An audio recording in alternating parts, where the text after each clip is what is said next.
लेकिन ऐसा कोई लक्ष्य नहीं जो भारत के लोग ठान लें और उसे प्राप्त ना कर सके।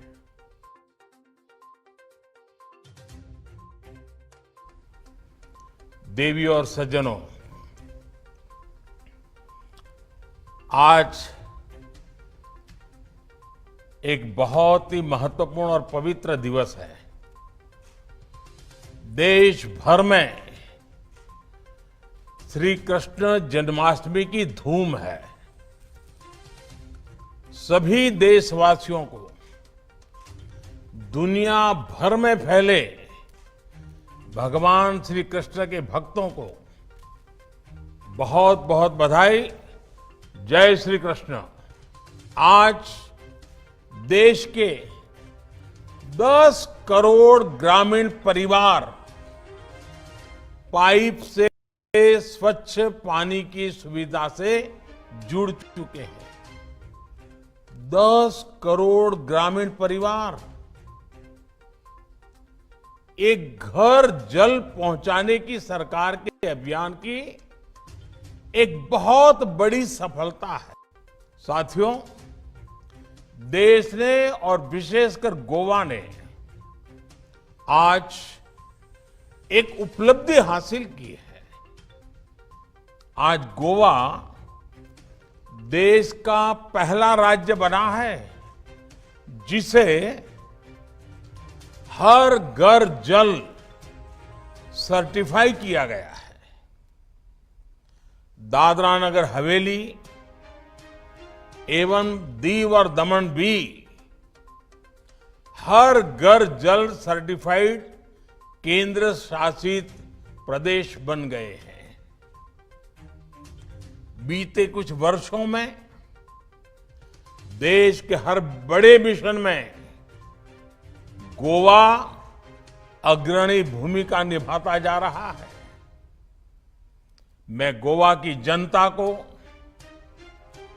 प्रमोद जी और उनकी पूरी टीम को, गोवा की सरकार को, स्थानीय स्वराज की संस्थाओं को, हर किसी को बहुत बहुत शुभकामनाएं देता हूं।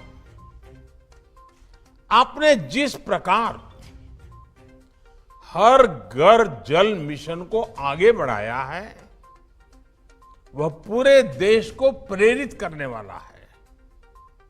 मुझे खुशी है कि आने वाले महीनों में कई और राज्य इस सूची में जुड़ने वाले हैं। साथियों, देश की तीसरी उपलब्धि स्वच्छ भारत अभियान से जुड़ी है। कुछ साल पहले सभी देशवासियों के प्रयासों से देश खुले में शौच से मुक्त घोषित हुआ था। इसके बाद हमने संकल्प लिया था कि गांवों को ओडीएफ प्लस बनाएंगे, यानी community toilets, plastic waste management, grey water management, Gobardhan projects, ऐसी सुविधाएं विकसित की जाएगी। इसको लेकर भी देश ने अहम माइलस्टोन हासिल किया है। अब देश के अलग अलग राज्यों के 1 लाख से ज्यादा गांव ओडीएफ प्लस हो चुके हैं। इन तीनों अहम पड़ाव को पार करने वाली सभी राज्यों को, सभी गांवों को हम जितनी बधाई दें उतनी कम है। साथियों, आज दुनिया की बड़ी बड़ी संस्थाएं कह रही हैं कि 21वीं सदी की सबसे बड़ी चुनौतियों में से एक चुनौती वाटर सिक्योरिटी की होगी। पानी का अभाव विकसित भारत के संकल्प की सिद्धि में भी बहुत बड़ा अवरोध बन सकता है।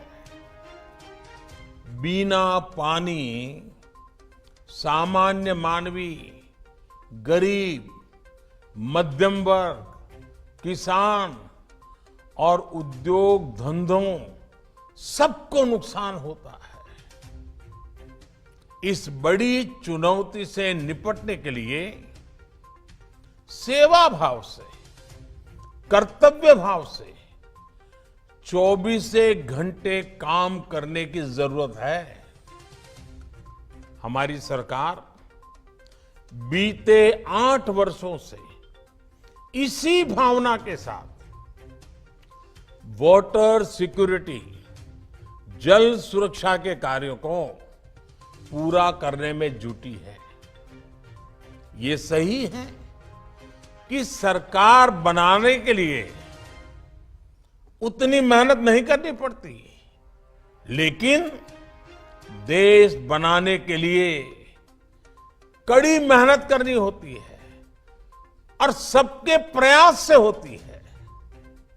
हम सभी ने देश बनाने का रास्ता चुना है। इसलिए देश की वर्तमान और भविष्य की चुनौतियों का लगातार समाधान कर रहे हैं।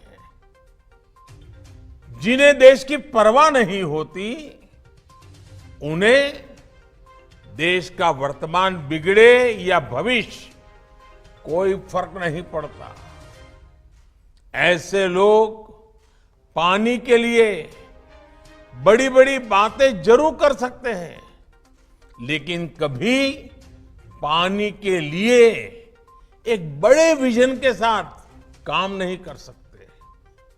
साथियों, आजादी के अमृत काल में वाटर सिक्योरिटी, जल सुरक्षा भारत की प्रगति के सामने चुनौती न बने, इसके लिए बीते 8 वर्षों से जल सुरक्षा पर विशेष बल दिया गया है।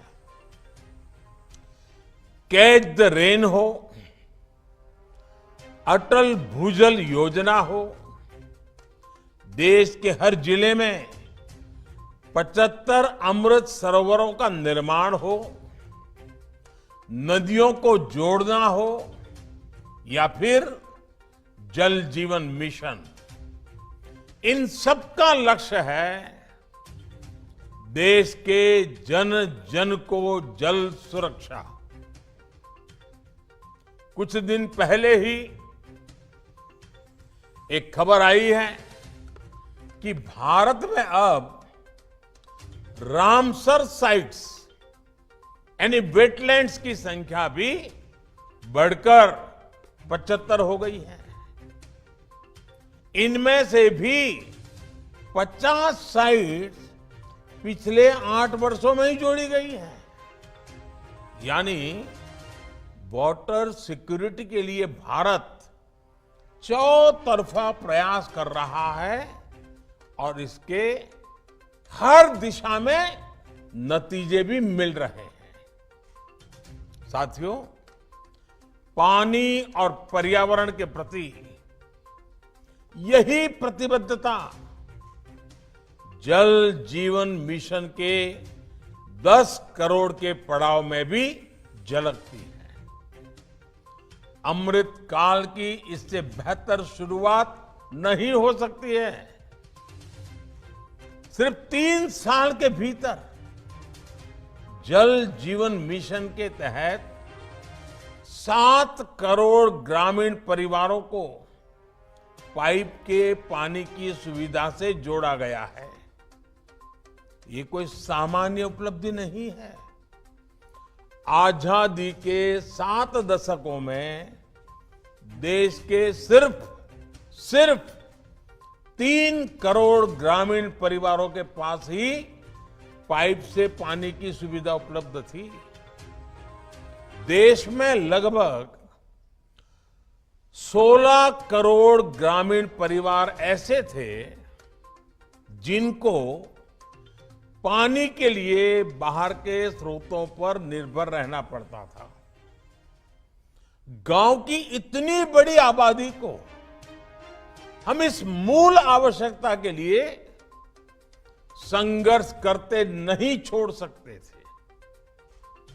इसलिए 3 साल पहले मैंने लाल किले से घोषणा की थी कि हर घर पाइप से जल पहुंचाया जाएगा।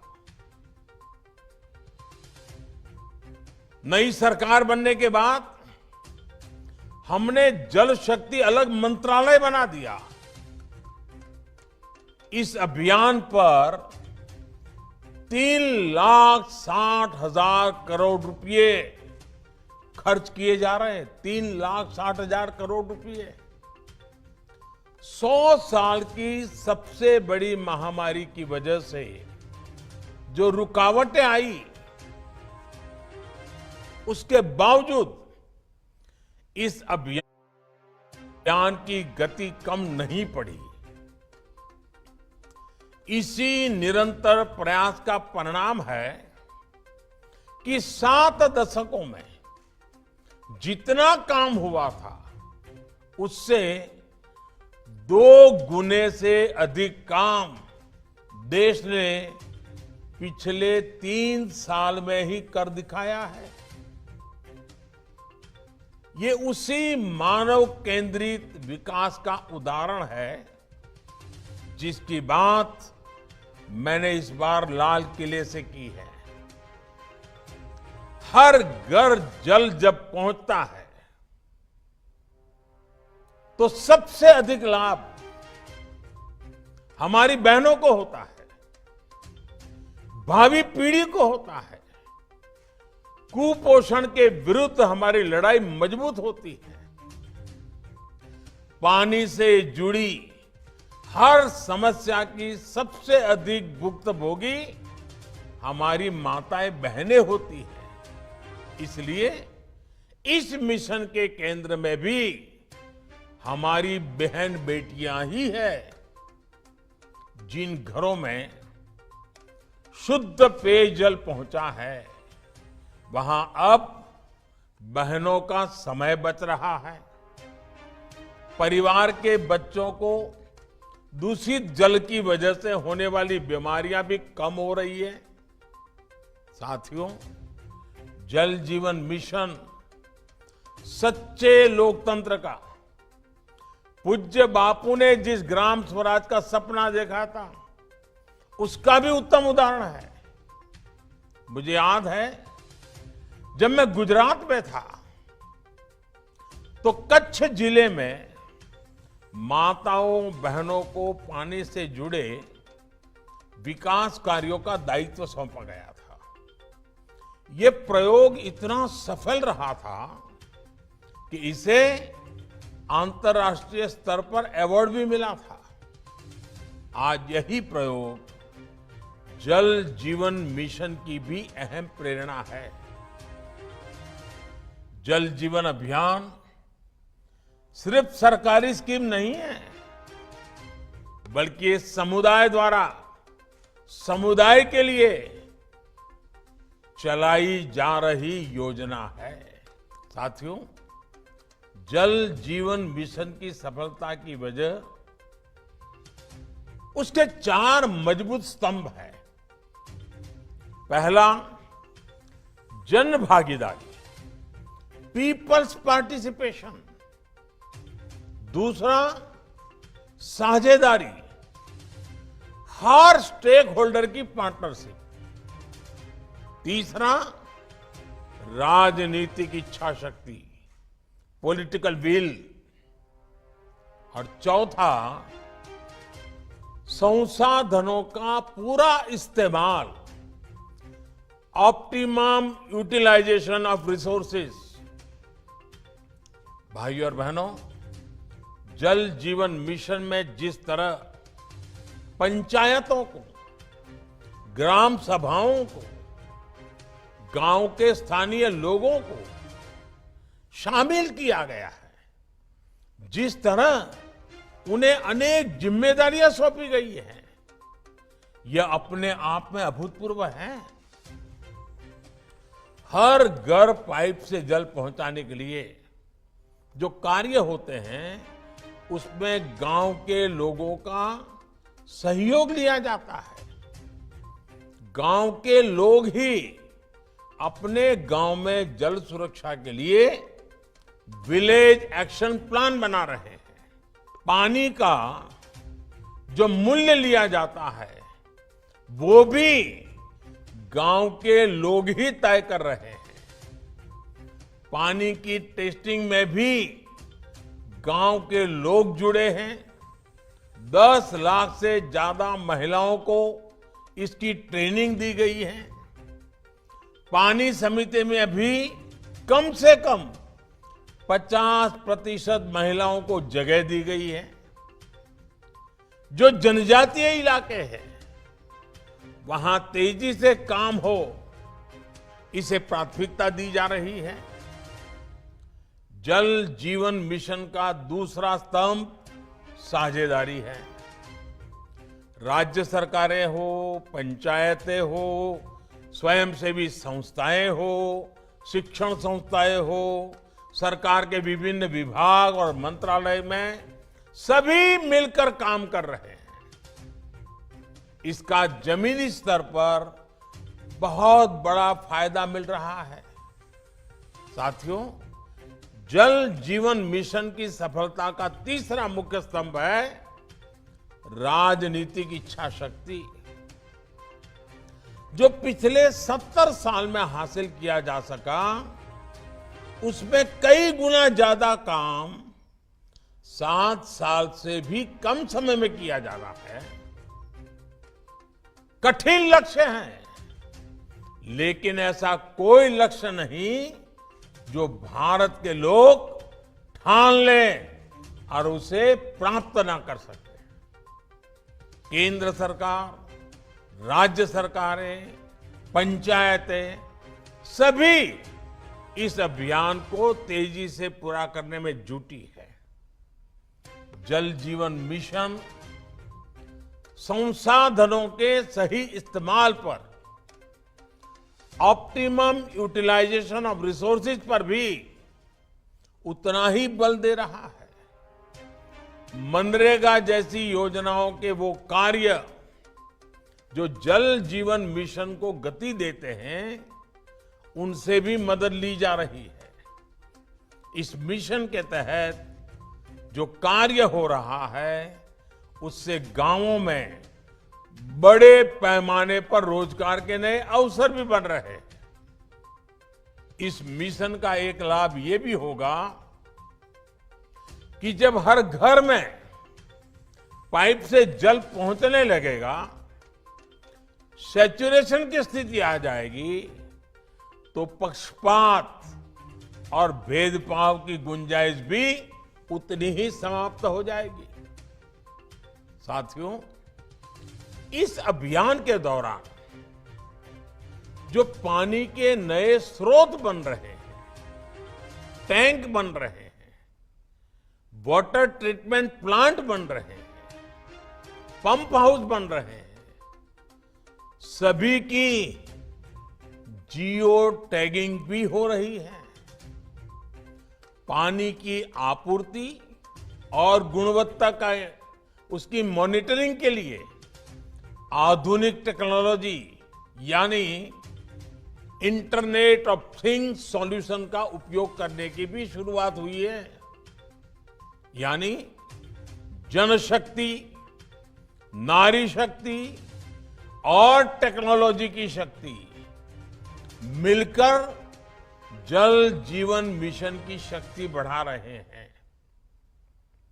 मुझे पूरा विश्वास है कि जिस प्रकार पूरा देश मेहनत कर रहा है, उससे हर घर जल का लक्ष्य हम अवश्य प्राप्त करेंगे।